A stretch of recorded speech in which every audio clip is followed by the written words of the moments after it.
First, hapo naweza sema kuna issue, kuna shida. Na shida iko kwa Excellency President. Shida ni kwa leaders wetu wenye wako kwa broad base. Mimi naweza ambia tu leaders wetu wa push chenye Raila alipeka kwa table na the other party. Unasikia? Tutakuwa sawa na tusiumie kama mayouth. Then kwa hiyo table we are insisting lazima youth akue. Sasa kiko hapo ni rais akumbuke ile kenye Raila alisema kuhusu hiyo compensation hizo uchumi ya nchi. Ni hivyo tu. William Samoei Ruto is a good guy. William Excellency ni mtu mzuri. Sasa hii watupatie tu deputy president. Si tuko sawa. So deputy president amepatiwa restructure hiyo DM. Youth lazima kuwe kwa hiyo structure yake kuanzia juzi kiteremka chini. Kwa sasa nayo ni kwa sasa youth nayo lazima asimame ODM. Hiyo ni kitu yenye iko. Na hizo tickets pia tunazitaka. Na pia support yao tunataka, support ya Dr. Buru wa party leader, we want them. Nikakwambia niliona ma youth leaders wa ODM, nikasema hapa ndo shida inaanzia. Unaona hapo ndo shida inaanzia, sikudanganyi. Wale si ma youth leaders. Sisi wenye tuko hapa sasa hivi tunajiita aje na tunasema tuko ODM, tunafaa tujiite aje. So wenye anajitaga youth leader. Mimi according to mimi naona huyo mzee ako sawa hapo. Oburu ako sawa hapo kwa party leader. I was among the youth delegates. Nilikuwa nimekaa hivi. Unasikia? The main reason pale ilikuwa we stick on the party and we were having a rally at 31st. Ikukuwa ati tupatiwe do tuende rally. Unasikia? Let us not just used to be for money. Lazima angalie umeniweka hapo. Tunapiga ngumu, yes. When expectation mtu wakata win. Akisha win atakuacha hapo hivyo tu, nyinyi mtakuwa mnaongea kwa simama, atakuweka mahali akuweke hata wewe utakuona angalia youth wa hii area afike kwa ground. Mimi ndio tunaweza sema sasa unataka senator na uko juu kutembea hapa tao, tembea hizi parts of Kisumu ni kubwa, tembea Kisumu West, tembea Kisumu East, ulize utapatia nani senator? Hakuna bana. Sami hapa Kisumu Central ndio naona maplant zake na mabanners na wakiblog kwa magroups. Jua hapa hizo kwa groups, si kila mtu ako Kisumu County hapo kwa hizo group. Tuko na interior chiga huko ndani chafika, ama wanaongoja next year ndio wafike. Hii race unaanza mapema. Current leaders mimi naweza kusema tu bana, venye nile emphasize kwa ile vocational training wafungue more and more, unasikia?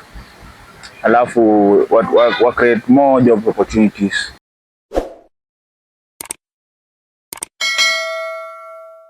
Mimi kwa majina mimi naitwa David Ochieng alias Kaparo. The famous Kaparo kutoka Seme. Mimi ni kijana kutoka huko Seme, but nimezaliwa hapa Kisumu Town, nikalelewa hapa Kisumu Town. Na sasa hii nasoma the Kisumu National Polytechnic na pursue building technology. A third year student. Namaliza July. And I'm always in this field of politics. And I love politics so much. I love politics so much. Give us the status of politics, especially ODM in Kisumu County. So, hapa the structure of politics in ODM in Kisumu County. Anasema, first of all tukianza, tulikuwa na rally hapa, na rally was successful. Unaona? Imetushow ile time yenye Raila ilikuwa sawa. Then hapa Kisumu, hapa is an ODM zone. Unaona? Watu wako kwa party. So hapa mimi naweza sema tu watu wako kwa party, vijana wako kwa party, but kenye naweza sema watufanyie hapa Kisumu ni moja. Kama vitu wanza politicians wetu, our leaders wetu wana Nairobi sana. Wanaanzaga na Nairobi juu ni capital city ya Kenya. So sisi vitu zinatufikia galeta hapa. So kama tunaweza waaje, as long as pia tuko na ODM hapa, vijana tuko katika party, wasitumie Nairobi sana. Si pia tuko hapa, watulete hizo opportunities huku Kisumu. Then naweza sema pia ni issue ya youth leaders per constituency. Tuliona last kiwa na hiyo rally. youth leaders ni wakubwa. Venye our chair lady Gladys Wanga alisema atafanya restructure hapo tumeshukuru na tunaongoja hiyo date. Juu tunaumizwa. Ma youth leaders wako wakubwa sana. Hiyo si age ya kuwa youth leader. Watu wachie sisi pia hapa wenye tuko hapa chini. We grow up with the party pamoja. Unasikia? Why do you support two-term? First reason why I'm supporting two-term. Unaona hapa broad-based government. Raila alituacha broad-based government. Na mimi kama Gen Z, wenye Raila alituacha broad-based government, before tuingie broad-based, there were some conditions yenye ilikuwa hapo, unaona? Yenye the Honorable Excellency President William Samoei Ruto alifaa timize, unasikia? So kama tuko na ile ya kucompensate ma Gen Z, unaona? First, hapo naweza sema kuna shida. Na shida iko kwa Excellency President. Shida ni kwa leaders wetu wenye wako kwa broad base. Hao ndo wanafaa wa push hiyo kitu ifanyike. Juu sasa unaona watu wanalia, there was compensation to the families who lost their loved ones. Our leaders wenye wako hapo kwa hiyo table ndo wanafaa wa push for that thing. So mimi na kusupport broad base government. Kuna affordable project zimeanzwa hapa Kisumu. Ingine iko Mamboleo, ingine iko hapa hivi opposite Lumumba Hospital, ingine iko Milimani. And we get some opportunities there. Sasa hii youth wako hapo wanafanya job. Wenye wako skilled wako hapo wanafanya kazi. Inawapatia some daily income, unasikia? At the end of the week wanapata kitu small. Kuna project nyingine pia inaendelea kutengeneza barabara hiyo Mamboleo ikielekea Miwani. Ndio barabara inaundwa. Na sisi pia inatusaidia watu wa civil engineers wenye tuna grow tukitoka shule tunaweza pata some opportunities there. So mimi naona ni kwenda broad-based government. Then mimi naweza ambia tu leaders wetu wa push chenye Raila alipeka kwa table na the other party. Unasikia? Tutakuwa sawa na tusiumie kama ma youth. Then kwa hiyo table we are insisting lazima youth akue. Juu umejua youth akikuwa hapa ata emphasize kwa problems zinafanyika saa hii. Hawakumbushe wakikuwa kwa table. Because umejua venye Gen Z wana grow na some energy. Unasikia? Wana grow na ile energy nyingine different yenye hadi sasa watu wanashangaa tu. So hiyo meza wakikuwa kwa table wanafaa wakumbuke. Gen Z akikuwa hapo ni rahisi akumbuke ile kenye Raila alisema kuhusu hiyo compensation, hizo uchumi ya nchi. Ni hivyo tu. Na mimi niko under broad base. Hiyo ndio kitu mimi na support. President alikuja na committee ya kucompensate watu wenye waliumia, si ndio? Yet ameacha Kenya National Human Rights. It is supposed to do that. Since that court kukataa mpaka sasa hii nothing has been done. According to you as a youth, do you think the president is willing to compensate the victims really? According to me, William Samoei Ruto is a good guy. His Excellency ni mtu mzuri. Ndio kwa maana nimeanza nikisema tuko broad base. Hapa broad base. Our leaders wetu wanafaa wa emphasize on that compensating. That's a big, you know, the big issue. Unaona, it was a promise that was supposed to be delivered. So akuje ongea na watu wa human rights wenye wanafaa compensate hao watu. Juu ndio wako na details ya hii family ilikuwa affected. So ndio kitu mimi naweza sema wa leaders wetu ndio wa push wenye wako very close to His Excellency. Wa push hiyo kitu juu sai Ruto hizi kataa. Hapa Nyanza tu ni William Samoei Ruto hizi kataa. Wakiongea tu na yeye kwa table regardless of some things wenye leaders wanataka wa emphasize kwa vitu za ma youths. Juu sai majority ni youths. Hata ukiona ni ma youths tu. Okay. Umemention kwa affordable housing. Yeah. According to you as a youth, how much is affordable housing? According to me, where come my youth? I'm talking to you in the youth side. Where come my youth? How much do you think is the cost of an affordable house? So hiyo cost ya affordable housing, mimi naona how much is a house? According to okay, ka bed sitter si tuko na bed sitter ni 6,000. As in the affordable housing, because the houses are being purchased by Kenyans. How much is a house? That's a kind of bed sitter. Kama mtu ashai purchase yote ama kama unataka kuishi azimia za youth. Kana ukinunua unataka kuishia, according to you, how much is one? Si hapo. So mimi naweza sema according to me nikipurchase yote na mtu kuishi. So kuishi nayo nilienda nikaulizia. Kama unataka kuishi hapo ni kae wa bed sitter ni 6,000. Hiyo ndio kitu iko hapo. But they are supposed to be sold. Yeah, they are supposed to be sold. How much is one? Oh. Ya kuuza moja hivi moja. Sasa umejua ya kuuza moja si aziuzi. Umejua watu wengine wanazinunua na wanazirent, unasikia? Hawezi sema youth mwenye ako stable na anaweza fika bei. Sisi bado tunasoma, wacha waturulie si tuende to rent. Huyo youth mwenye ako stable anafika bei anaweza fika how much according to you? Leo pale zinakimbia mamilioni, naoni sikatae. Milioni. Zinakimbia milioni. So how is it affordable? It's affordable because it's affordable akishanunua. Yule youth mwenzangu amenunua, si ndio? Yes. Ana own yake. Si ndio? So yeye aenda iweke at affordable price yenye youth mwingine anaweza kuwa freely to access it, unaona? Hata yeye pia pate aishigula. Tuseme for example umenunua hata 1.3 million. Sasa ukiniakodisha kuna sasa tuseme ni bed sitter.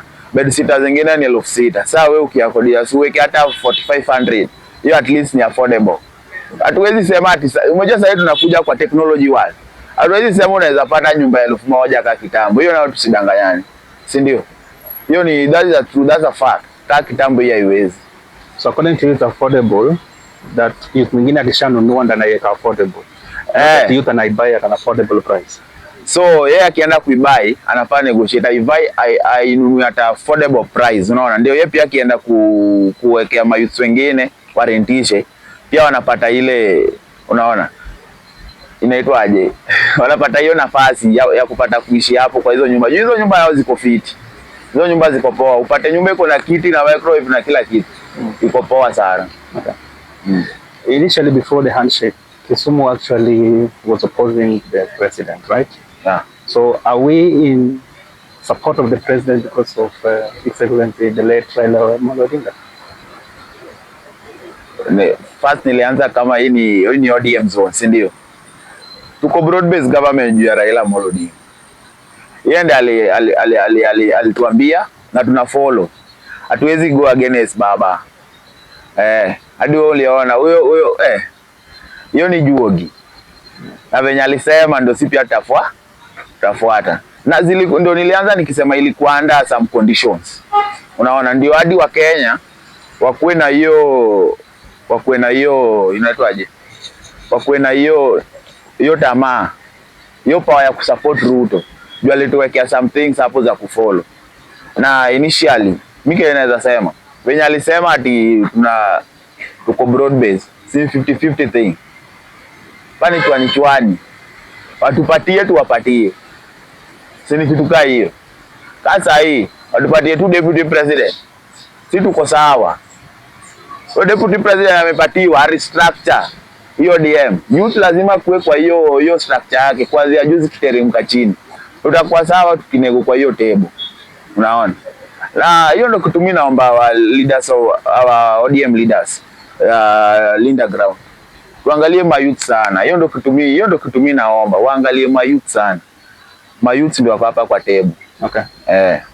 Unasema ODM ipe deputy leadership. Yet the two people tuliona kama wanaweza taka deputy leadership, that is Oburu Odinga and Wanga, are defending their seats. So who is going to be the deputy president from the ODM side? Me, according to me, politics kuna two options. Unaona, unaweza sema like mimi na according to me niliona cheerleader Gladys Wanga ana deserve your seat. Unaona? Sasa according to me lazima kuwe na two options hapa in politics. Usiweke tu usikue tu ile emphasize sana kwa hiyo deputy president. Lazima tukue na negative na positive side. Tunaweza patiwa ama tuwezi patiwa. Which umejua declare atapatiwa. Unasikia apatiwe deputy president alafu yende kuwe ni imejipiga noma. Alafu alisha declare ameacha hii governance. haitakuwa picha nyingine fiti. Tena hapo itatuleta kwa wrangles. Unaona? Tutaanza kupiga tena gava. Unasikia? Na kupigana na gava siku nyingine rais. But already a display and defend city yake. So the deputy president here imeenda hivyo. But hata kale alikata hiyo story ya deputy president. Bado tuko na CS, tuko na John Mbadi pale. Waziri bado tuko nao. Sawa tufaitie. Hiyo ndio tunaweza sema watufaitie, watupushie more affordable. Alafu ndio tunaweza sema unaona kwa hiyo ODM yetu hii underground. Watumie ma MCAs sana. Cause umejua hapa tuna emphasize sana tukikuja kwa rally.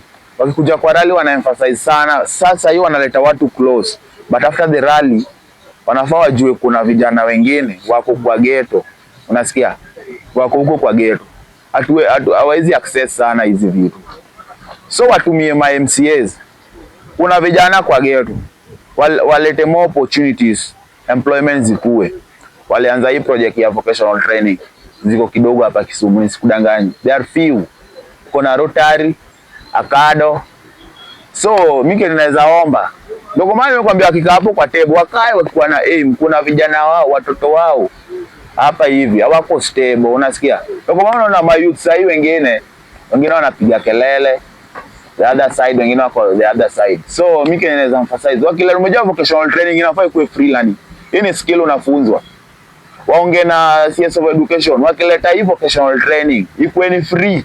Hii umejua ni yenye mtu anasoma, unaweza zaliwa ukose kwenda shule uende vocational ufunze hiyo skill, ufunze kuje kwa engineer, mechanic, regardless kwa kusoma kwa kitabu, unasikia ni practically. Then hapa shida ya vocational training zetu, after umesoma kuingia utaingia, yes. After umesoma ukitaka hiyo cert wanasemaga ulipe do. Hizo vitu zenye mimi naweza tumanisha kwa our leaders. Hizi ndio tunalipa vocational training. Inafaa kuwe free. For now we are in a government. Hizo tunafaa kuwe free. Ndio wa youth watoke huko ghetto. Na kuambia ghetto imejaa ma youths. Ma youths watoke huko ghetto tusome. Unaona hizo skills zinasaidia hapa. Ukienda hapa jua kali, sasa ma youths wako hivi. Juu nini? Wamejifunza hizo ma skills. But wengine wanasema hata niende vocational training at the end nitalipa do. Kwa upate youth fulani ni orphan, ana hiyo 6000 ya exam ya kufanya kumaliza hiyo. Mimi najua do tukilipa tunafaa tulipe kwa colleges and university but on some minimum amount. Si pia tusiumizwe sana. But hii vocational training naomba in the constituency pale MP wa hiyo area aenda weke pasata ikitu kwa parliament. Zikuwe tu free. Mayouth wapate hizo venye wanaweza survive. Unasikia? Hiyo tu ndio kitu tunaweza sema. Okay. Let's come to ODM. Okay. In leadership of ODM, do you think youth are getting fair spaces? Can get and find ODM. Yeah, hapa tuko ODM. Kwa sahi nayo ni kwa sahi youth nao lazima simame ODM. Hiyo ni kitu yenye iko. Na hizo tickets pia tunazitaka. Na pia support yao tunataka, support ya Dr. Buru wa party leader, we want them. Ndio nikumani ilianza nikakwambia niliona ma youth leaders wa ODM, nikasema hapa ndo shida inaanzia. Unaona hapo ndo shida inaanzia, sikudanganyi. Wale si ma youth leaders. Hapo ndo shida inaanzia. Unapata mtu amepatiwa youth leader 207 28 mpaka saa hii. Sisi wenye tuko hapa saa hii sisi tunajiita aje na tunasema tuko ODM, nafaa tujiite aje. So ndio kwa maana chair lady alikam na hiyo nini? Hiyo ya ku restructure. Kuna voting inakam ya youth leaders per constituency. Na mkumbusha tena. Siku alikuwa anasema tu jurali ilikuwa inakuja hapa. I emphasize on that thing. We need change man. Unasikia? Nataka tu change. Na hapo watupatie chance pia hapo kwa vie for other seats. Youth kupata youth fulani amepatiwa chance. Usimame MP, usimame MCA. Wanasikia hiyo iko sawa. So you as a youth, when you have someone like your party leader Buru who is 82 years calling himself a youth leader, do you think there's favorism there, or what can you tell him? I think, don't you think you need to actually relinquish that and now give that to somebody else? Buru Dinga Anajitanga youth leader and is 82 years old. What say you as a youth? Wewe mnaona je, should it actually leave this ache mwingine sasa sema wazee, so your youth leader sasa tuachane naye because is prize age of a youth. So when anajitanga youth leader, mimi according to mimi naona huyo mzee ako sawa hapo. Oburu ako sawa hapo kwa party leader. I'm not talking about party leader, about youth leader. Oh, youth leader. Sawa, cheo jina apatie some according to wewe kama youth. Inaingiana naye. Hiyo nayo. Umejua jina pia unaweza pewa according to people that have surround you on the table. Unasikia? Labda kuna mayouths wengi kwa table yake. Watu tuongee ODM asovaro as a party leader. Tuseme akusaini senator, si ndio? Sasa kwa hiyo siti yake ya senator, labda kuna mayouths wengi ameajiri hapo. Sio ndo kwa maana anajiita youth leader. But kujiita youth leaders overall. Youth leaders overall. Hadi wewe unajua youth ni kwanza age gani na inaishia gani. Unasikia? So hiyo na hapo siwezi sema kitu. Mbona huwezi sema ndio hiyo? That's to be your space. But umejua inafaa ikuwe my space with the support from someone. Umejua nini shida ni gani? Hatuwezi toka tu hivi kwa gate alafu tufike huko juu. Lazima kuwe na mtu mwenye atakupush ufike hapo juu. Nasikia? Hii ni our generation. Watu wite kwa table to negotiate na hao. Unaona? Ndio tutaingia kwa hiyo table. Na waki-accept. Umejua ku negotiate pia, alafu au the elders one wakatai. Umejua itakuwa wrangles. Haitakuwa kitu kingine mzuri. Ndio kwa maana mimi naita hapa ODM. Hapa ODM inataka thorough negotiation na my youth. Speaking of table, mongo ya kuhusu table sana. Na wakati Babu alikuwa hapa hivi in Israeli, alisema kuwa if youth are not on that table, we break that table. Do you agree with him? I agree with the Baba. Of which what I can tell you. No, if Babu, not Babu. Babu Wino said in Israeli kuwa if youth are not on that table, we break that table. Do you agree with Babu? Na agree with Babu Wino. Why? Unajua si nilianza nikakwambia sahi ni majenzi, mayouth wako na large numbers. Ndio kwa maana kuna vitu zingine zinasemwa unazisema hapa kwa ground. Ikifika huko juu hazikui fast, hazisemwi. Unasikia? But our leaders wetu wakikuja hapa kwa ground wanasema Babu is a youth. Babu is a youth. Hiyo ni kitu yenye nasema number 1. Unaona? Babu is a youth. Na tena ni mtu mwingine mzuri sana. Sasa ni kitu mimi nasema youth pia anafaa kwa hiyo table to emphasize. Tusiangalie the other side of money. Tuangalie the other generation that is coming. Unaona? Tulisema kuna majenzi, kuna majenzi hizo millennials wenye wanakuja au wenye wanakuja nyuma yetu. Sasa tukiweka youth hapa. Sasa hivi youth wanalia. Wewe niambie ukiweka youth hapo mwenye anaelewa politics, aki kwa hiyo table. Before afanye something, atakumbuka kuna wenye wanakuja nyuma. So decision ikimekiwa, si decision itaumiza wenye wanatoka nyuma yetu. Ni decision itakuwa overall kwa watu, unasikia? So mimi niko tu sawa. Youth lazima kwa hiyo table. Watu onyeshe ni youth mgani ako kwa hiyo table. Mwenye anaweza tuambia anaweza emphasize stories za majenzi wengine hapo. Akuja aseme nikikataa kuja asimame kwa media aseme ni hivi nilisema hii na hii. Nao wakaniambia hii na hii.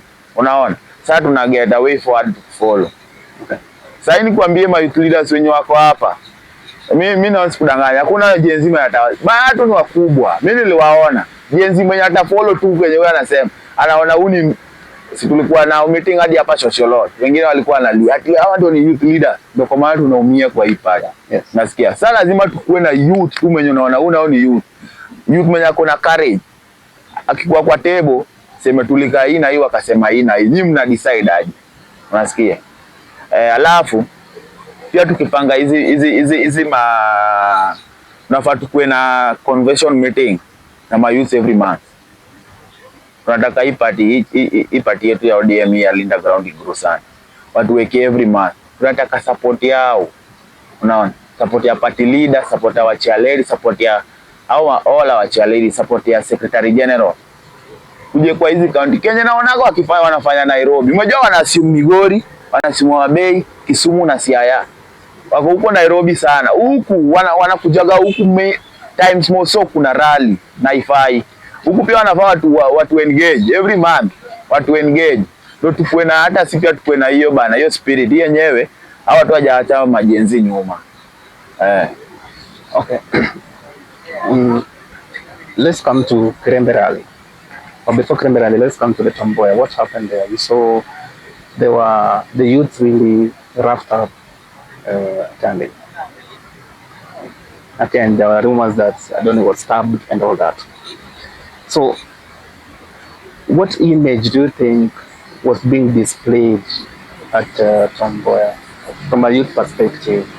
Is it, what can you say about the image? Yani hiyo sura yenye imepeana hapo hivyo by they were demanded they have to be given money and all that. What can you say about the status of youth according to the meeting ilikuwa hapo hivyo Tom Mboya? Hiyo what kenye ilifanyikia Tandi, Honorable Tandi. Yes. So mimi naweza sema hapo I was there hadi unajua, si ndio? Nasema hapo ndio kwa maana nilianza nikasema unaona hapa kwa ghetto tuko na mayuti, unasikia kuna mayuti wengi sana. Hatukienda kwa rally saa hii, mimi sikudanganya, our expectation as a youth ni kwenda tupate kitu turudi nayo kwa nyumba. Hiyo ni kitu kingine, hiyo ni reality yenye siwezi danganya. So kenye naweza sema hapo, what happened, story ni ya pesa.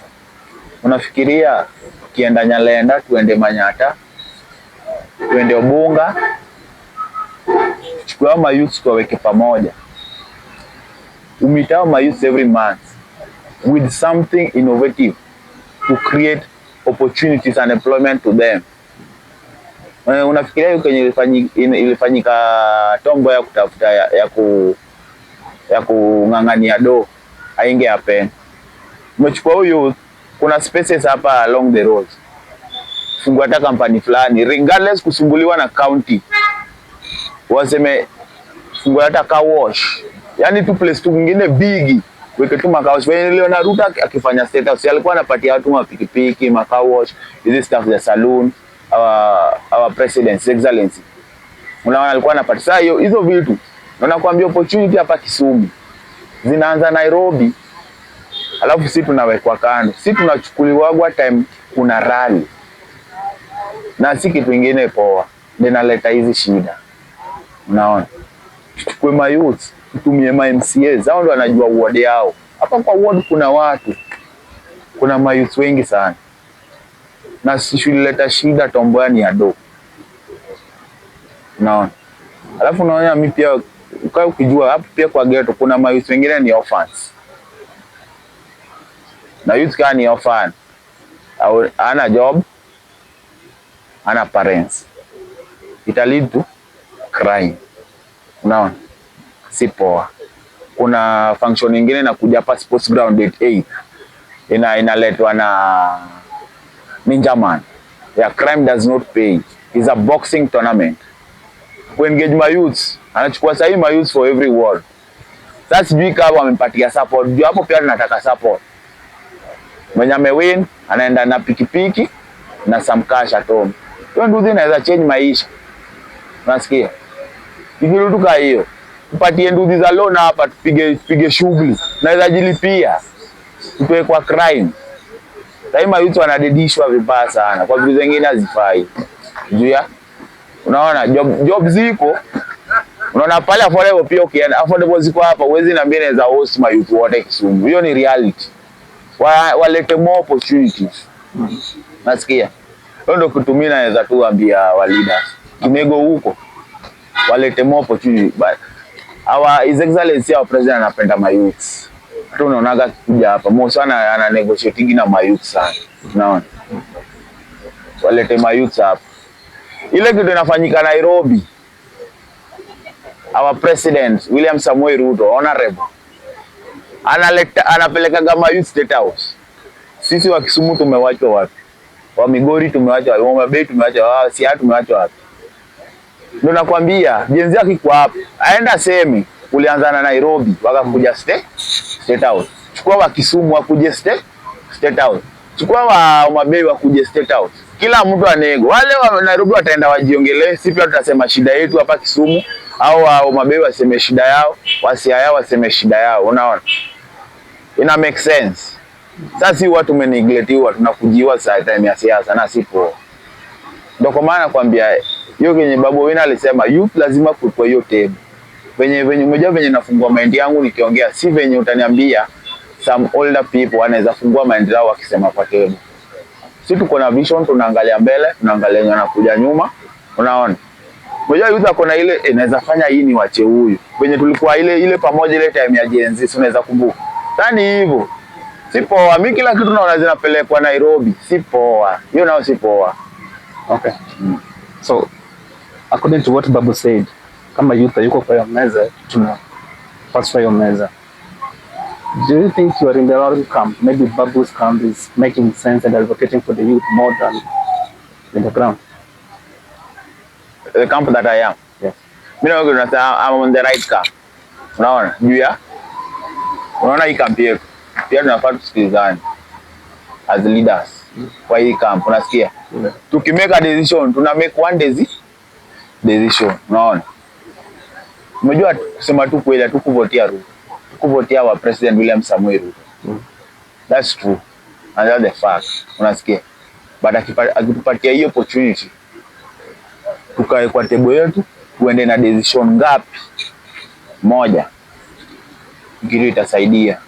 But ukikaa alafu to separate in decisions. If you're saying you're in the right camp, yeah, and yet your leaders are not advocating for youth. The leadership of ODM, in fact, the youth leader is over 40 years. Youth leader, who is not a youth. And you are saying here that your leaders are not bringing the youth to the table.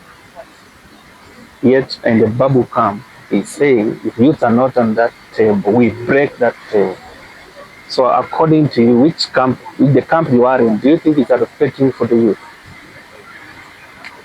Mi kampeni niko ni mzuri kwa youth. Jua alituambia they will going to restructure. Unasikia? So we are waiting for that day to be communicated by our chair lady, Honorable Gladys Wanga. Okay. A restructure tuweke youth. Alikuja hapa akatuambia is going to restructure. Akatuambia atatupatia date around July, August. We are still waiting. Unaona? Ndio kitu nimesema tukianza. Tunaongoja. Alafu pia umejua Gen Z akikana na temewe ni Gen Z. Mekana hao watu wakubwa. Unajua kuna wisdom nyingine pia utapatiwa. Ukama Gen Z wote. Ukama Gen Z wote na kuna wisdom kwa yote hebo pia si kitu kingine poa. Nasikia. So lazima waende wakae chini wa restructure hiyo ODM. Na tena na emphasize hapo kwa youth. Lazima tuingie kwa hii party hapo kwa ODM. Hawa wenye wanajiita youth leaders watafute rank watu wachie hiki. Turutuka hiyo. Sasa hapo kwa wenye umeniuliza hiyo swali. Restructuring is going to be done. Yenye awachia lady ndiye alisema. Of which tunaongoja. Na tunajua akisema amesema. Yaani mtu akusema na kufanya. Unasikia? Okay. Let's come to Kirembe Rally. Kulikuwa na mobilization. And Patia Baba, people were not being mobilized or being paid to come to rallies. You as a youth who is in the Linda Ground wing, for example, do you think ODM is sleeping? ODM is not sleeping. I mean, inateleza. Na sahi ndio atuteleze. Sahi ndio tumesimama imara. Nikuulize swali. Rally ilifanyika Kirembe, si ndio? Haijakataa. It was Luo declaration. Hawakusema ni rally tu inafanyika Kisumu. Ndio kwa maana iliwekwa Kisumu Wabiru. Wabiru is general. Na Luo tuko na Siaya, tuko na Homa Bay, Migori na Kisumu. Unaona? Some Luos pia wako job kazi imewapeleka kwa hizo counties zingine. Kutoka hapa town hadi Kirembe. Kutoka tu hapa town hadi Kirembe. Unajua ni how many kilometers? To be sincerely speaking, how many kilometers? Kirembe is far. Around. Kirembe is far. Now, people are willing waende. But Kenya walitufanyia yenye kupatiana do. Ni ile unaweza umeja kutoka hapo utembea hadi Kirembe bara. Uko njaa. Umetoka kwa nyumba umekula, umetoka hapa hadi Kirembe, umetembea. Kirembe ni mbali. Now we must go. Wengine wametoka, it was load, wengine wametoka Migori. Wanataka watembea hadi Migori wakikuja Kisumu. Si kitu kingine ifai. Area MP waka kiona lazima watanichukue hao wenye wako willing kuenda niwapeleke huko. Watu wanasema ati saa hiyo ndio mimi nalipa watu kuenda rally. Wewe tembea kutoka Nairobi unaenda rally kile. Lazima utapanda gari au utapanda kitu. Hiyo ni fact. But during Baba's time nothing like this was happening. Sawa, nataka kusema during Baba's time. Baba was Juogi. But unajua nini? Hawezi niambia mtu alikuwa anatoka Nairobi kutembea hadi Kisumu. Lazima angepanda something. Baba alienda na Juogi. What you're trying to say? No, sasa hakuenda na Juogi. Juogi iko but mmoja watu wanajaribu kusema ati si watu walinda ground tunalipa watu ndio tuende rally. Is it not that? Unaona? Hiyo ni bana mimi kwanza mimi ni comrade mimi. Mimi ni comrade. Na comrade watu kuna staff vingine unainama. Unaona kama awachia lady umejua yeye ni mama mwingine anajali. Anajali tu maisha ya watoto wake. Kupatia hii aseme kula hii tukutane huko kwa raha. Hiyo si kulipwa. Anakuongeza ile energy. Kule kitu uende pale na energy. Waone ODM bado iko. Waje kutuambia hadi tunalipa watu hadi tukienda rally. Hakuna. Hizi vitu za kuongeza energy hapa, tukitoka hapa tunatoka na side kingine tukiendaga. Tukiendaga hivyo direct. Unasikia? Okay. Alafu umejua anatumiza ati tunalipa watu, wanalipa watu. Kienda. Let me ask you something. Unafikiria our MPs, our MCAs and part of the governors, some governors, hata tukiwa kwa rally ya baba hawakuwa wanatoa doa kupatia watu wao. Hiyo nimekuuliza tu, tuachane na tukiangalia hii rally wanaongea ati tulilipa sijui nini. Hawakuwa wanatoa. Achana na Raila. Mimi naongea hapa chini. Hiyo ni chenye iko kwa politics. Naona lazima MP wako amobilize watu wa competitor wake amobilize watu wa wakikutana kwa grao the largest number wanaangalia. Sema wakitaka kupatiana party ticket wanaona wewe hapo na wase hapo na watu wengi. Nasikia. Saa mobilization was not a mobilization ati watu waende Kirembe. Unaona? Hii ilikuwa mobilization za aspirant wanapigana hapa chini. Nimesema hao aspirant wanapigana hapa chini. Ilikuwa mobilization ya party leader Dr. Buru Oginga, mobilization ya Gladys Wanga. Mobilization inafanywa na MPs hapa. Waende watu wao waende wa gain strength, wa compete kivyao huku. Waone nani ako na large number. Unaona hapa party pia unaangalia nani ako na wafuasi. So vitu ungesema hata haya tunge exclude au wa aspirant wasikam ungeona tumeenda. Alafu sasa hiyo story ya do ya mobilization ingetoka. Ndio walikuwa na lia watu walitumia ma MPs. Sawa wangesema sana ni au tu ma leaders wa ODM ndio watakuwa hapo. Ungetuona hapo. Sasa ningesikia story ya do sasa ingetokea. Ndio hapa kwa grao mobilization ufanywa. Hiyo ni kitu hiko ufanywa hadi ma MCAs ufanya mobilization. So hii pesa ya kulia yenye people then kuna pesa nyingine pia ati Excellency ya president alipatiana. Hiyo ndio ilikuwa negotiation ya wakati wa baba. Tunakumbuka kuna do fulani inafaa ipatiwe wakati wa baba yenye walibidi. Hiyo sijui unasikia. Hiyo sasa ati tulipatiwa do na Excellency ati ndio sponsor rally. Hiyo watu waje kusema baya uongo ba. Okay. Sasa unataka kusema ODM haina do. Tuseme tu overall ODM haina do. Baya tuko la do party. You see, this is the largest party Eastern and Western and Central Africa. ODM is being owed 12 billion. Are you aware of that? Being what? Owed 12 billion. Unajua hiyo? So kama serikali itaki kupatia ODM pesa, ODM anataka kutoa pesa. So nataka kuniambia hii ni party. Hii party pia kuna account yake. So account yetu iko frozen. Haina do. Signatories to the account is Sifuna, and there's issues between Sifuna and ODM, so wangepata doa pia kufanya all this. Nikikwambia Simbarati, Honorable Simbarati, Honorable Awachia Lady Gladys Wanga, Dr. Buru, Abdul Swamad, ukaapproximate do ile tumiwa Kirembe inaweza shinda watu kukatu chini. Huyu atoi inaweza washinda. Inaweza washinda. Haiwezi. Watu waje ku spread rumors hapo. Uburu said it. Umejua ni he said in an interview that they were given 200 million. It was a slip of tongue. 200 million was the money that we were being owed by the government. Unaona? Hiyo ndio ni kitu kiko hapo. Si hata tulipatiwa doa ati ya rally. Sawa na tuchukuaje? Sawa ODM the largest party bana. Haina do. Haiwezi. Okay, umesema kuwa the Kirembe was a Luo declaration.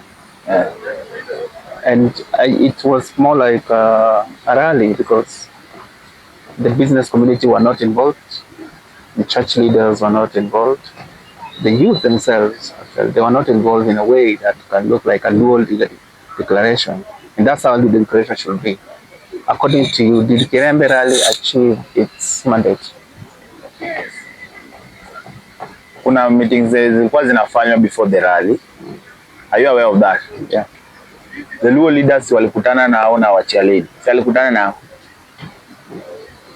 Wakakutana na delegates, some youths. Walikutana nao before this rally.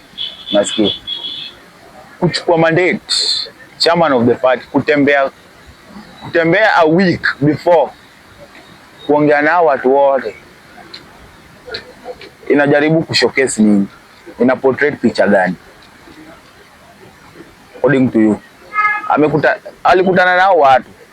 Of which pictures zilikuwa zinakimbia kwa media. Ati Awachia Lady anakutana na watu ndio alipo waende rally. Hiyo nini? Alikuwa anakutana nao watu talk about the declaration of the rally in Kirembe. Unaona? Na ukiwaambia hizo issues. I was among the youth delegates. Nilikuwa nimekaa hivi. Unasikia?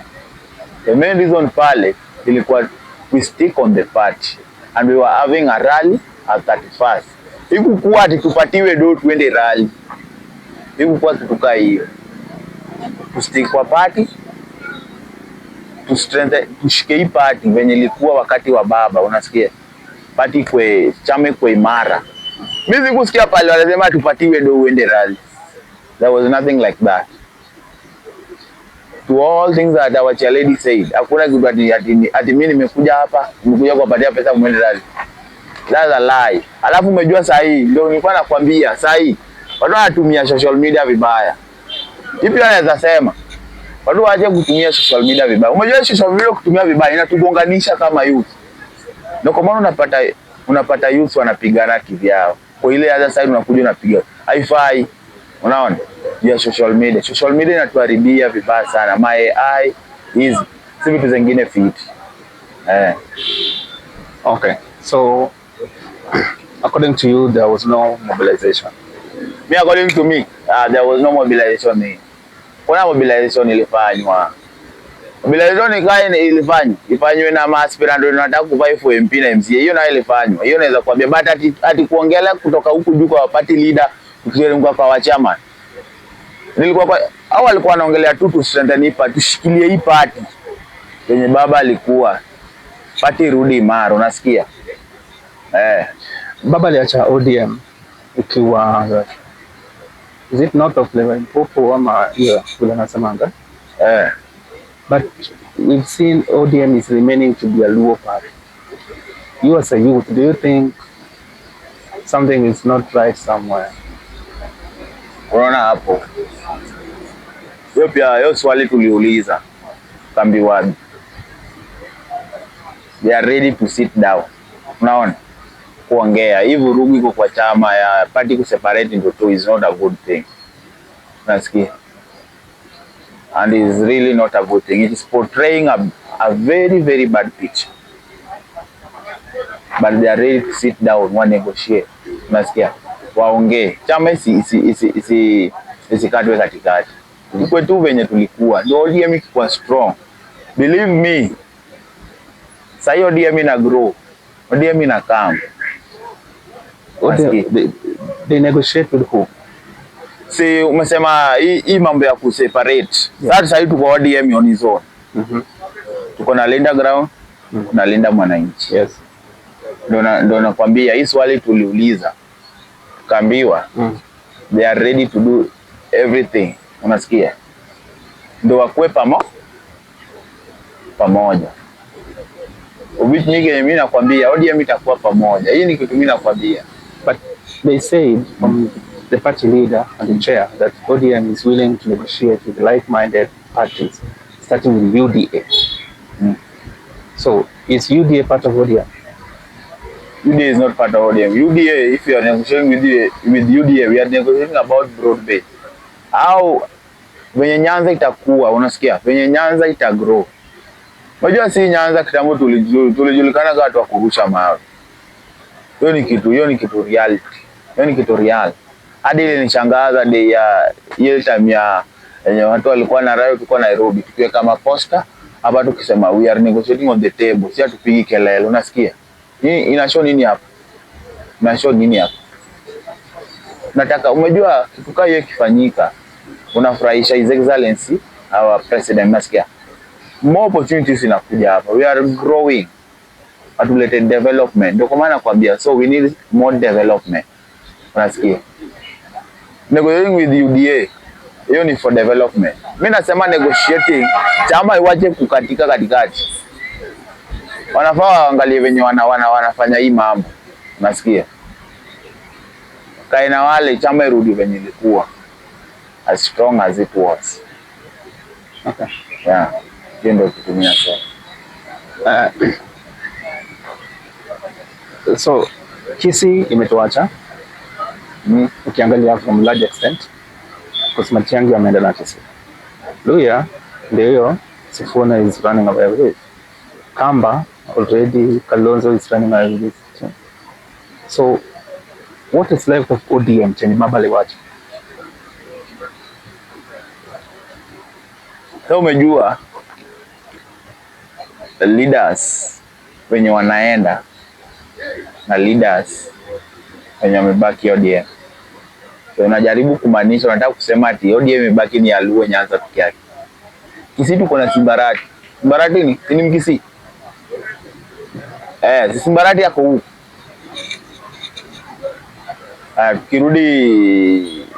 Tukirudi inaitwa aje? Tukirudi huko Kamba pale unasema. Tukirudi Kikamba hapo na sijui Mkamba, bali najua Mkamba kwa hapa kwa party. Hatuwezi kosa. Hiyo ni kitu hatuwezi. Lazima tukue na mtu wa kushikilia. Hapo unasikia? Regardless tulishakuwa na Kalonzo, pia tulimjua, but there is someone pia mwenye ako hapo ametushikilia hizo places.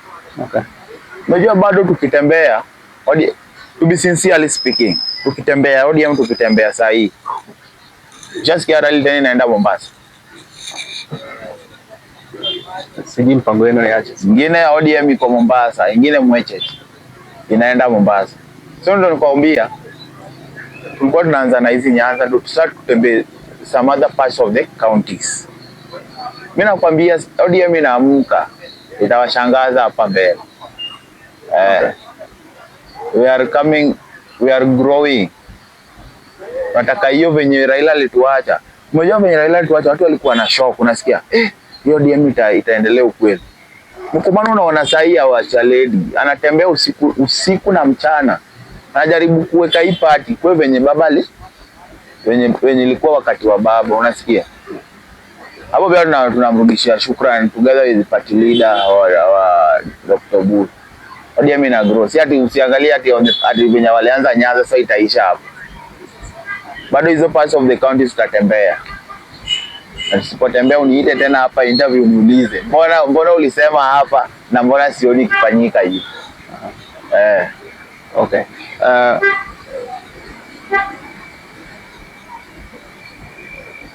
Yes. Okay. Still on Kirembe rally, do you, there are some ODM leaders who never showed up, like Eddie Oketch, who's a youth, Chintamolo didn't come, Ruto Odinga didn't come, and Karole Mondi and all those. So these, like Eddie Oketch and those, like Eddie Oketch specifically being a youth, do you think these are becoming rebels in ODM? And maybe there's another faction in Gatoka and ODM again, a third force. So umejua kufuatilia vizuri story ya Eddie Oketch. Hapo sikujulia kitu. Hapo siwezi ongea juu mimi sikufuatilia. Naongelea kitu yenye umejua nishafanya research nikaona. So hizo stories zingine, those leaders who did not show up to now, tunasikia wakiongea. Bado hajaongea. So hatuwezi sema anything. Hapo. But the party chairman said mwenye hayuko hapa hayuko na sisi.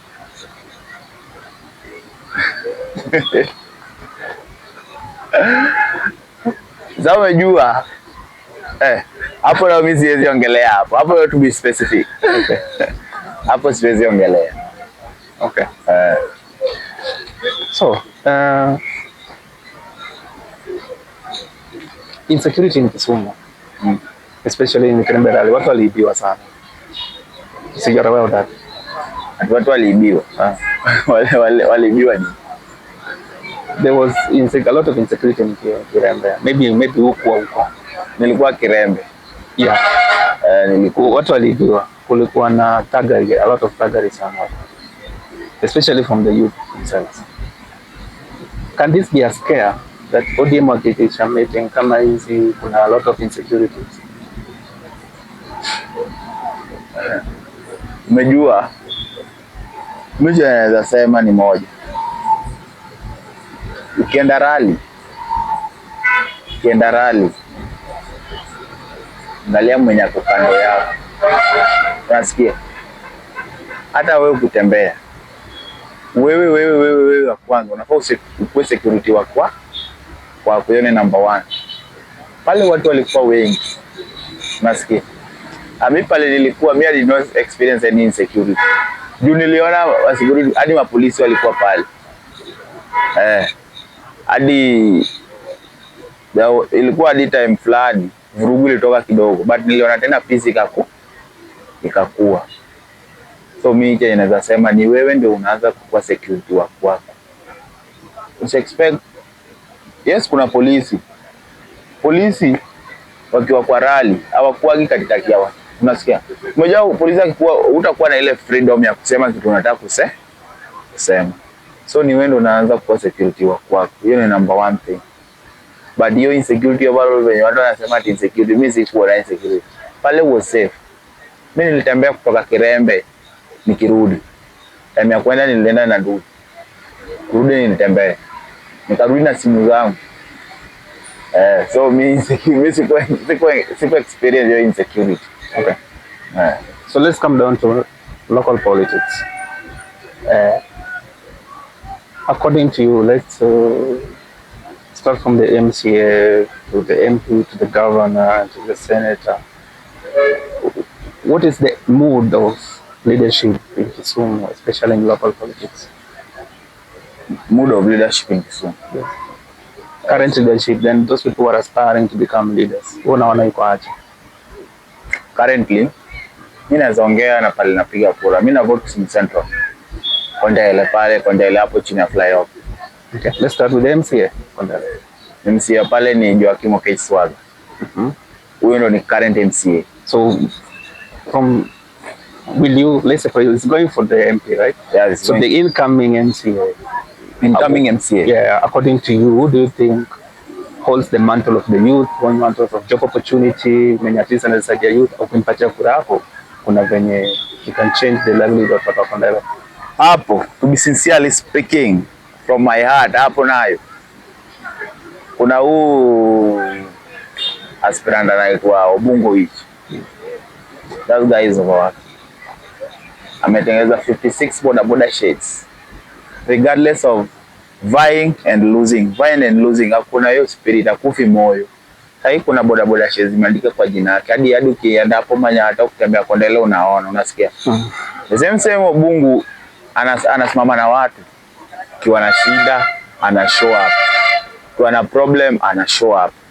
Hizi Marambe ana show up. Kuna time walifukuza watoto wa JSS. JSS ECBC. Wana show up with his own money. Na alianza kufanya hizi vitu for the time ali lost for the election in 2022. Alianza kufanya hizi vitu, akufi moyo. For now, what I can say, Obungu which deserve that place. Yeah, sincerely speaking, that guy deserved that place to be a Kondele MCA, member of country assembly. So since you're voting for the Central, let's go to the MP. MP. Yeah. We have Bob CEO, we have Bovins, we have Dubi. Yeah, na tuko na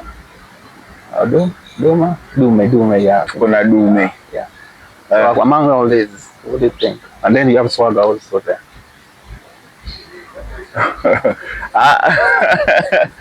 Among these MPs that are aspiring to be an MPs. Yeah. From the track record, so when you put a feel to Jamana akichukua Central, at least at a change line with your youth. I want you to speak at the perspective of our youth now. So unaona hapa kwa aspiring MPs, hapa mimi naweza sema ni MP. Unajua Honorable Fred Ouda was a former MP. Leo tuanze na hiyo number 1, unasikia? And they want to vie again. Then tuko na Bovins, tuko na Bob CEO, tuko na Swagger, tuko na Dume. Kwa hawa wote,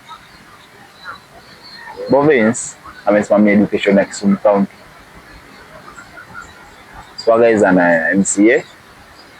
Then tuko na Dume. Sijui kitu naweza sema juu ya Dume, bana mjua. Tuko na Bob CEO. Kwa MPs wote mimi naweza ajuu. Youth vote tu mwenye ameona. Youth vote tu mwenye ameona chenye huyu mtu amefanya na chenye akifanya italeta tena maendeleo kwa hiyo constituency. Ndio kitu mimi naweza sema. Wewe kama kaparo what's your instincts na kupeleka wapi? Instincts zangu kwa hapo MP hapo. Yeah. Umesema tu Bungu which vizuri. Tuambie sasa mbona hapo nalenga? Hapo nanivinya.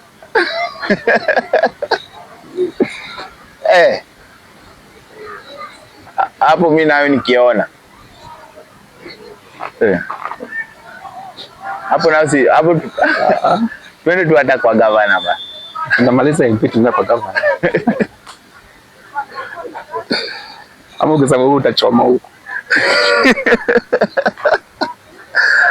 Hapo tu vile nimesema, yupi tupigie aspirant ameona ako sawa, unasikia? Ndio kitu tunaweza aju. Okay. Unajua mimi wacha saa cha kubisisia speaking. Nikisema MP mwenye nataka kusimama na yeye. Nishapigiwa na hapa na MPs, unasikia? But lazima uangalie. Unajua in politics usidanganyane hapa. Lazima uangalie where your interest will be served. Unasikia? Kienda pale unaweza wekwa nini hapo? Mimi ni youth. Wenye utakuja saidia wa youth wengine ngaro. Umesikia? Let us not just used to be for money. Lazima uangalie umeniweka hapo. Tunapiga ngumu, yes. When expectation mtu akata win. Akisha win atakuacha hapo hivyo tu, nyinyi mtakuwa mnaongea kwa simama, atakuweka mahali akuweke, hata wewe utakuwa unaangalia youth wa hii area, wewe utakuwa unafanya hivi na hivi.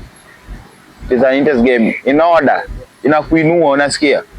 So hapa kwa MPs kusema tu kweli kukaa kwa table mwenye nishaka nao kwa table tu nikaongea na yeye tuka negotiate ni Fred Ouda.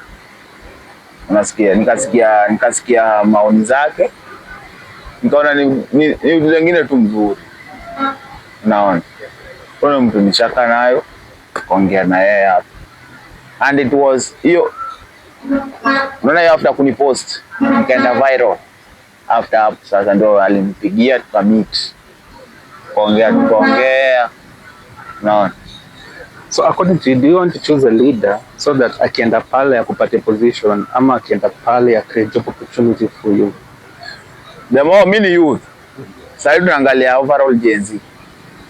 Mimi nikienda pale aongee na mimi akae kwa table ni interest aniambie wewe kaka Faro kula hiki kitu. Sini unajua hii ni Kisumu Central. Kisumu Central limepata kwa ya kwenda ile pati nyingine kwa Manyata, unaelewa? Kuja Nyalenda pia aseme wewe shida ikikuwa kwa youth ni wewe ndio tunakuangalia. Problem zote za youth on the ground ni wewe, unaona? Hiyo ni rahisi. Hata wewe pia ukitoka huko urudi hapa chini utembee kwa ground na mayouth wengine.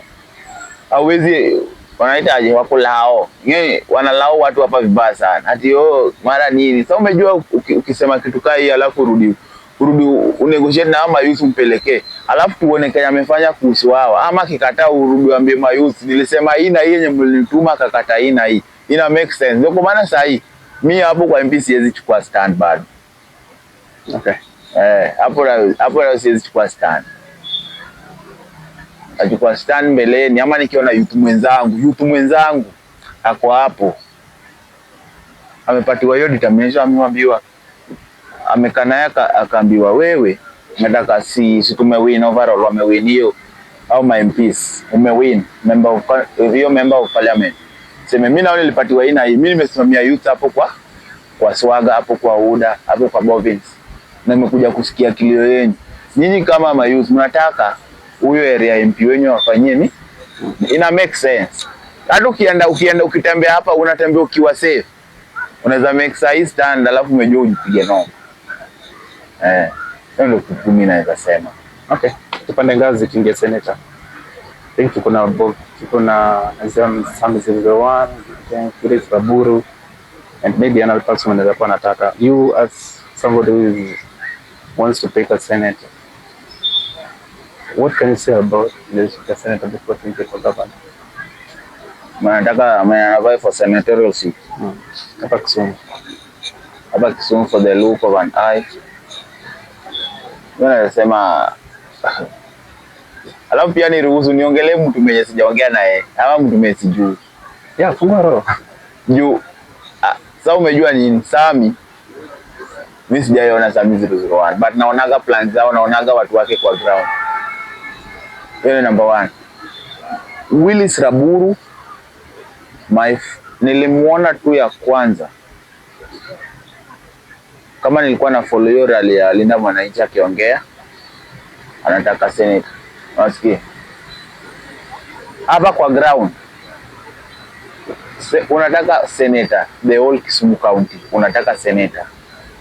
Ushakuja negotiate na watu wako wa ground. Ushakuja negotiate and our fathers and our mothers. Ushaongea na my youths. Ushawaambia nini hapo kwa senator? Regardless kwa hiyo senator nasikiaga kunaga ile inaitwaje? Ile sijui niseme aje. Yaani ile kitu sana tu hapo kwa senator but ushaongea na watu kenye utawafanyia. Ukienda hapo kwa senate kenye utafanya ama wewe ni mtu mwenye wakipasi kitu kwa senate roja sign na imeenda. Sami 001 wewe ushamuona kwa ground. Kuna day fulani magari zake zilikuwa zimepangwa hapa hivi, Sami gari hivi anaenda kuchukuliwa airport, did not show up. Sijaimuona. Asikiaga kwa US, so siwezi ongelea hapo. Willis Raburu mimi sio ndio first time nilikwambia nilimuona kwa ile rally. Na hapo ndio nilijua anataka senator. So yeye hujaimuona hapa chini. At in person hivi. Sijai Campaign. Nani? Kati campaign. Campaign ndio nilimuona hapo hivyo hapo walikuwa live hapo niliona TikTok akiongea. So akuja ambia watu wa Kisumu the good things, the fruits things that anakuja kusimama, the things that Kisumu deserves ni atakuja fanyie watu. Naona waje tu kutumia planks, flyers, banners tukisema ni senator, senator, lakini hapa kwa ground hatufiki. I make sense. Hao MPs wote wenye msemo wao wako kwa ground. Hao nao sija, hao wako wote kwa ground. Okay. So generally ungependa kuambia off the ground ubonga na wase watu wafike kwa ground. Mimi ndio kunaweza sema. Sasa unataka senator na uko juu. Kudu tembea hapa tao. Tembea hizi parts of Kisumu ni kubwa. Tembea Kisumu West, tembea Kisumu East, Central, tembea Seme, Moroni, Nyakach. Wewe nikuulize. Hata hii ni kwa sincerely speaking. Unaona Sami? Sasa twende hata Nyakach, twende hata Moroni. Ulize utapatia nani senator? Hakuna. Bwana Sami hapa Kisumu Central ndo naona maplant zake na mabanners. Na wakiblog kwa magroups. Jua hapa hizo kwa groups, si kila mtu ako Kisumu County hapo kwa hizo group. Tuko na interior chiga huko ndani. Shafika. Ama wanaongoja next year ndio wafike. Hii race unaanza mapema. Unakujua we ni nani. Ulikuwa unafanya nini. Unaona? Okay. Just for senator, for senator bado. What kind of a leader do you expect of a senator? Akuwe leader ina gani? Upenda handouts? Hiyo ndio lijala lazima useme. Hapo kwa handout naona ukinifinya. Tunaona hapa kwa senator. Tuko tu leaders tukishachaguliwa. Ukweli leader mwenye unaweza associate na watu kwa ground. Unasikia? Ukweli leader mwenye bana bill sasa hivi tu zinapasiwa. Umejua ikipasiwa parliament lazima tena iende pasiwe senate. Chapasiwa hapo sasa sovereign. Unajua hii. Before usign, tuko hiyo kalamu yako usign. Bill kwa passed. Angalia umebeba maisha ya over 1 million kwa mgongo yako. Unasikia? Hiyo ni kitu number 1. Yeah. Unajua ukifanya kitu kama hiyo alafu watu wasikie, utakuwa na hiyo popularity. Hata ukitaka the second term, utakuwa na shida. Unasikia? Kitu kama hiyo. Kama sasa tukienda kumse sijui pale sijui hewa ni nini nyote. Baba yule msana anafanya kazi huko kwa. Wanataka kuniambia wewe ukirudi huko second utanyimwa. Hauwezi. Sasa kuwa mtu wenye una show up. Unaweza sema unaweza kuja usimame hapa pale tuko saa hiyo useme mimi nilijenga hii na hii. Nilifanya hii na hii. Nilikuja nikarepair hii na hii. Unasikia? Politics si handout tu za kabisa. Watu wengine wanajua ukipatia handout sasa hiyo ukiingia kwa ile kitu unaenda kurudisha ndo zako zenye ulipatia handout. Au sababu ya shida pia ni. Yeah. Shida inatokea hii. Hapo ndo shida zinatokea. Utoe ndo zako. Patia handout hapo. Wewe ukienda huko umenyamaza. Yes ngapi? Wewe ubongi huko tu. Alafu ukiona saa tena general election iko karibia ndo natokea. Unapatia handout. Sasa hii ndio unaona mayouth wanafuataga watu kwa ground vibaya sana. Unafukuzwa, washachukua do yako unafukuzwa. Juu ya ule walikuvotia ukakuja umemwacha. Alafu unamvudia na 200 400.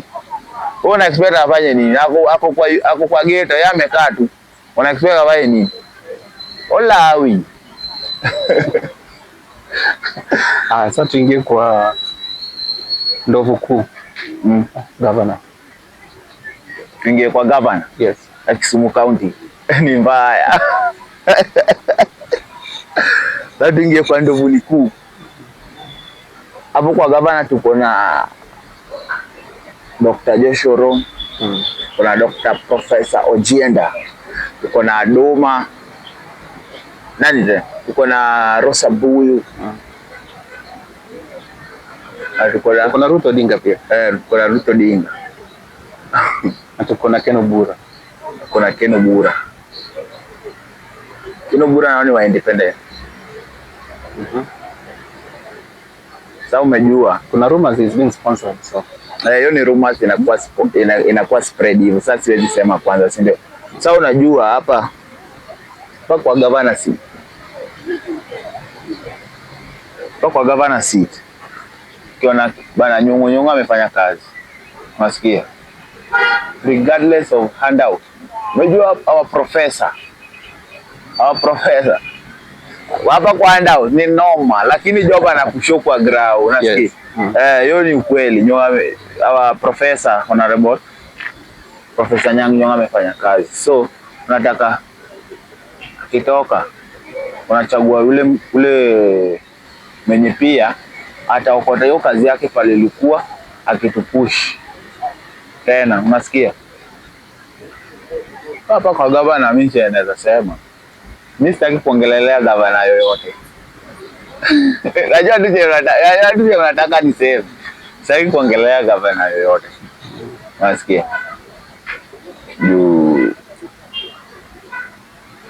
Sasa hii naona sasa watu wanapiga ground. Wana wote wanatembea. Kila mtu anataka kura. Na umejua sasa ya kura. Hakura umejua hiyo word inatoka kwa mdomo ni so sweet. Sasa linganisha. Kausha mpatia atakuja kufanyia ni? Jenda is a senator. Professor Jenda is a senator. Dr. Ron is our MP. Ken Obura was a former MP. Sindi? Hapa Kisumu Central. Rosa Buyu is a MP Kisumu West. Yeah. Kuna Honorable Aduma, MP Nyakach. Wote wanasimama wote walishakuwa, kuna mwenye alishakuwa kwa seat na kuna wenye bado wako kwa seat. Sasa tukianza na hapo.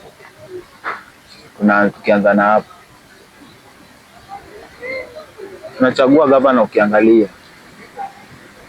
Kisumu West Rosa Buyu alishakuwa Kisumu West. Amefanyia nini watu wa Kisumu West? Yenye anataka kufanya sasa overall watu wa Kisumu County. Nikuja kwa Dr. Ron is an MP of Kisumu Central. Amefanya nini Kisumu Central? Yenye sasa ukimpatia ataifanya overall Kisumu County. Nasikia. Kuja kwa Prof. Jenda, yani senator, amefanya nini akiwa senator? Kuja overall ataifanya Kisumu County. Pamoja na Adoma. Sasa mimi nakwambia, unaona ndio unaniambia, ukikuja hapa kwa ground, watu ni ulitufanyia nini na utaenda kufanya nini? Usiongelee kwa hii handout sana. Unaweza chukua do yako saa hii. Nikutane na opponent wako tena nichukue do yake. Wewe ndio umejua pale kura yako itaenda. Angalia chenye au uzuri ya wenye wanavai for governorship hapa Kisumu. Wote ni leaders. Start from you. Nini umefanya? Timu wanajua pinyango. Idua gavana yes, opatamu. Timu wanajua pinyango. Unaona? Hapo ndo tunaanza. Kisumu ni kubwa. Vibaya sana. We need roads hapa. Kuna watu interiors, kiangalia interior yetu. Tuko na marambos. Of which size zinakuwa change to tarmac. Ukiona tu kuna construction zinaendelea kwa hizo mabarabara zetu. Unaona? Zinakuwa change to tarmac.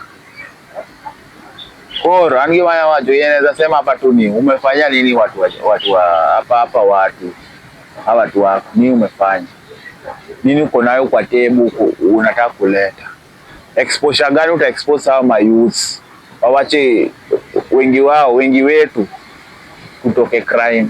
Unaona bana, gavana is a big city. Wewe ndio mwenye nao hii Kisumu yote ni yako. Utakuja na sahi moso mimi naweza sema leaders wetu wenye wanaingia kwa seats kuja na project nyingine yenye inaweza tusaidia. Nasikia as a youth project nyingine inaweza tusaidia. Sasa kuwa ukivai kwa hiyo seat unavai, wewe ni leader, but jua deep down kuna kitu utaenda convince hao mayouth. Sasa ikifika hiyo general campaign umesimama umati ya watu hivi, umati wa watu hivi, utasema yenye ita convince. Tumesikia sasa hivi watu wanasema ati sasa hakuna Raila atakuja kuinua mkono. Tunasikia ikisemwa mingi. Wengi wakina nani wanasema mayouth. Hakuna. Umefanya nini? Ndio kitu mimi naweza sema. Hapo kwa gavana, chagua mtu mwenye umejua amefanya nini. Nilijua tunataka kuuliza nimesimama wapi. Hiyo ndio tunajana kuzuia na kuuliza nimesimama wapi. Ekyo mic angalia juu hivi kidogo. Hivi. Kuna hiyo shati yako kuna iko ni kama mobile. Ile mic ni malo kae. Karingina ni okone kama. Karingina kama. Kama wewe. Ndio hivyo ndo nasema. Sasa unajua tu lazima utauliza ati mimi ina support nani governor? Umesimama hapo. Okay, as a youth you must have an opinion because saizi hakuna story nyingine unless when it's Sangwenya. Nani? Which I know you're not. As a youth you must have a profound opinion. Kwa to be honest mimi hakuna kudanganya. Mimi nikiangalia tu vizuri kabisa. Vile umesema Bungo hii inasaidia. Hiyo nao nimeona huyo mzee. Yeah. Hiyo na hiyo ni direct kura yangu. Wija hapo pia ndo napigia kura. Hiyo tu ni kura yangu. Hapo na siwezi change. Yeah. So you can also have a profound, you can also have like a decision nyingine kuwa yenyewe ikipanda juu sisi wadanganya huyu nani mbona kama mjaribu. Na naona kama yeah, you can give it a shot. Umejua declaration unaweza sema saa hii. Niseme declaration yangu saa hii. Prediction. Unasikia? Na predict aje? Unaona aje? Ade prediction yangu. Nikisema prediction wengine wataichukua hivyo as a general. So mimi naweza kukwambia but kusema tu kweli mimi naongoja. Hawa sio waanze kutembea. Wakitembea usikia agenda ya huyu, usikia agenda ya huyu, usikia agenda ya wote ni leaders na wote wako na seat. Up to now seat yenye wamekalia wakirun hizo constituency. Agenda muhimu. Regardless of handout. Agenda muhimu. Unaweza sasa hivi useme naweza sasa hivi niseme nimesupport Rosabui ama nimesupport Aduma. Agenda. Sasa hizo ndio tunaongoja. Umesikia? Uwezi sasa hivi kimbia tu uweke make declaration. Tajiwai. Yeye anakuambia tu. Unaweza jiwai vibaya sana. Sasa hii lazima ulinganishe useme wapi ni wapi, hapa ni wapi. Mimi ni mtu niko na wewe hapa, ndarudi kuambie. Sasa hii nimekuletea sasa the six piece yenye baba alikuwa anasema. Sasa nikisema hivyo ujue ni hiyo na sitaichange. Kwa sababu hii is too early. Unaweza declare alafu useme hapa nao ni mbaya, unasikia. Alafu declaration si kama youth pia lazima tuone youth hapo kwako.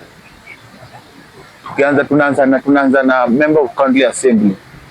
Umewin wewe kama honorable Bungu hii. Unasikia? Umeweka vitu gani hapo kwako wewe pia? Tukienda kwa member of parliament, umewin kama member of parliament. Nani umeweka hapo kayu?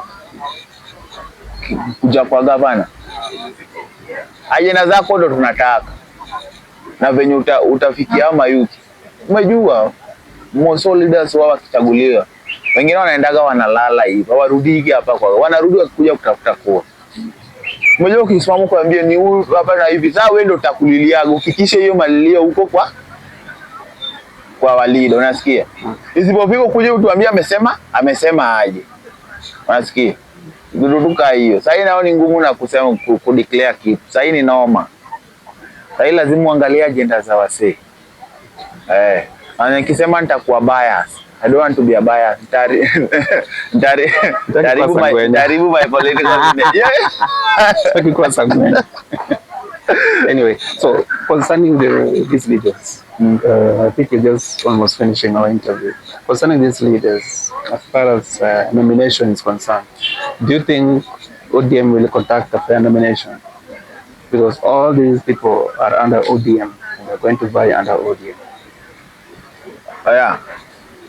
There will be a fair nomination. Kama yani kitaka kusema.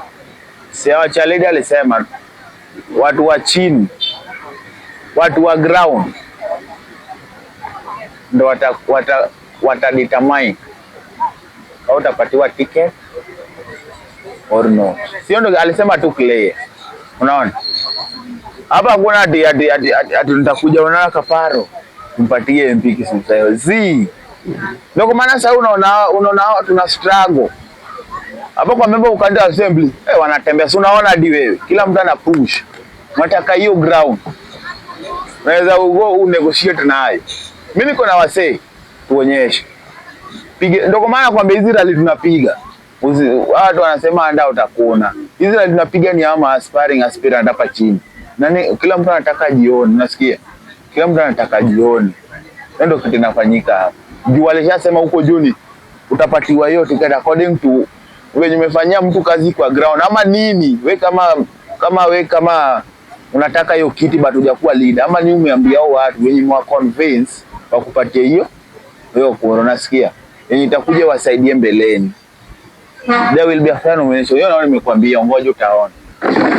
So tuseme for example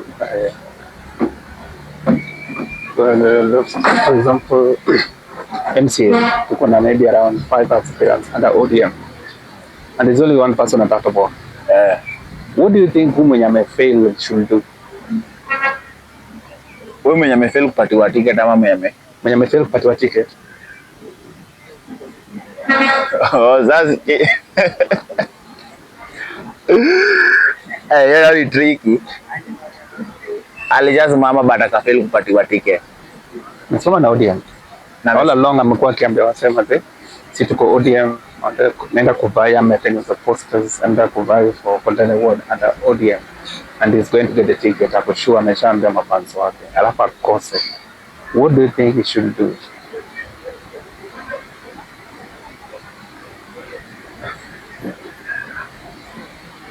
Unajua kusimama pia ukiongea na watu kuna doza zako na spending, si ndio? Ukikuwa na expectation yako fulani na yo something that you want to achieve, si ndio? So miche inaweza ona hapo tu kwa party tu, lakini wakiwa tano si ni wengi ba na wote wanne, saa mmoja amechukua, wanne wamebaki na hao walikuwa wamesimama na ODM. Hapo siwezi sema lakini nilikuwa nataka kuzazoa, nimefikiria ile wala kusema yuko hata naendana na hiyo kitu. Hapo siwezi, but mimi naweza kuambia waache hapa kwa ground ndio tuchague, itakuwa free and fair.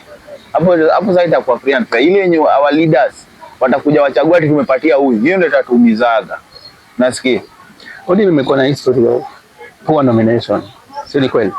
Hiyo naona ni kweli. So what tells you ati saizi kutakuwa na change? Juu alishatu promise, walituambia. ODM used to promise people kutakuwa na fair nomination. Ashasema mara nyingi atatanya Raila. But kama Raila ndiye alikuwa party leader na alikuwa na hiyo jugo kiendo gani, na time yake ndio nomination ilikuwa na shida. Au sure hiyo ati itakuwa sawa? Umejua hii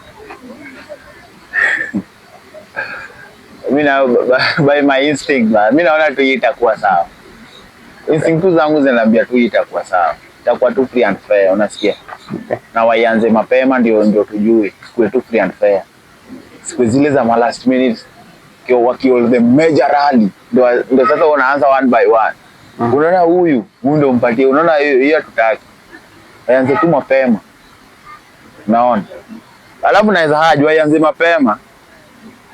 Ndio hata wengine wakibaki wanajua what next for. Unasikia? Ujue unaweza fanya next ukianza mapema. But hii late inakuaga uchungu sana. Hadi wewe pia unajua sana ni last minute alafu ndio unafanya hiyo, unabaki last minute inakuaga mbaya. Who should be in ODM party should distribute party tickets to winners when wamekuwa nominated? In the role ya nani according to you? Your role. Role inafaa kuwa ya me according to me. Na nafaa distribute hizo nini? Mimi nafaa peana. Sekje. Okay. So akishaka kwa meeting sasa sienda atakuja na anaamua story zake. Is that what has been happening? Sasa kijana anapeana ticket. No? Nani anapeana ticket? Hii ilikuwa ya baba. Baba mwenyewe. Baba ndiye alikuwa anapatia nazo. So he's a case where Yao Oburu as the party leader and he's also vying for senator. Na kuna mwingine amebeat hapo ODM kwa nomination. Atapeana ticket.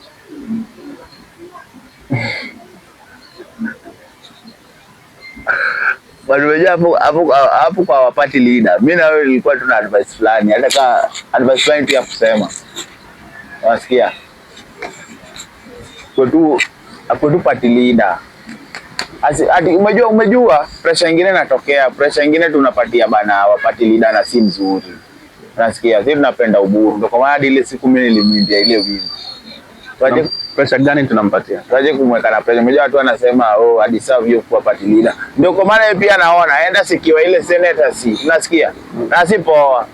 Achana na kitu aje hapa party leader, stick hapa party leader. Sasa umejua venye walishaacha story za yeye alishaacha story ya deputy.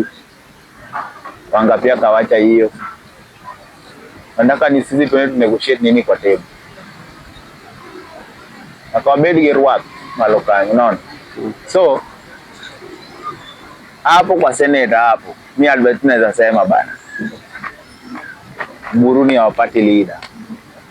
Nasikia. So you saying you should not vie for senate? Mimi naona tu asivai for senate. Mimi ndio according to me. Is it because of age ama why do? Not because of age. Atukuje sasa achukue party kaya yake overall. Abebe hiyo DM kaya yake, unasikia? Ichukue overall. Hebu nikuulize. Atataka campaign huko ka senator. The same this party. Nataka kitembee some other counties, the part of the country, unasikia? Unaona siki litakuwa tasa. Next year, hata Simba, si next year. Campaign ka senator. Tena urudi, utembee. Jua, hiyo DM, iko na some leaders wenye wanataka kusimama na hii party, some other part of the counties. Lazima pia support yenu iende huko. Ndio kwa maana nilikwambia tulianza na Nyanza, tukirudi, kenda kwa hizo counties zingine. Sasa mimi opinion yangu ilikuwa inatokea tu hapo. Ashikilie tu ipati tuka yake, unasikia? Hivyo. Okay. About Wanga, do you think there will be fair nomination in Homa Bay?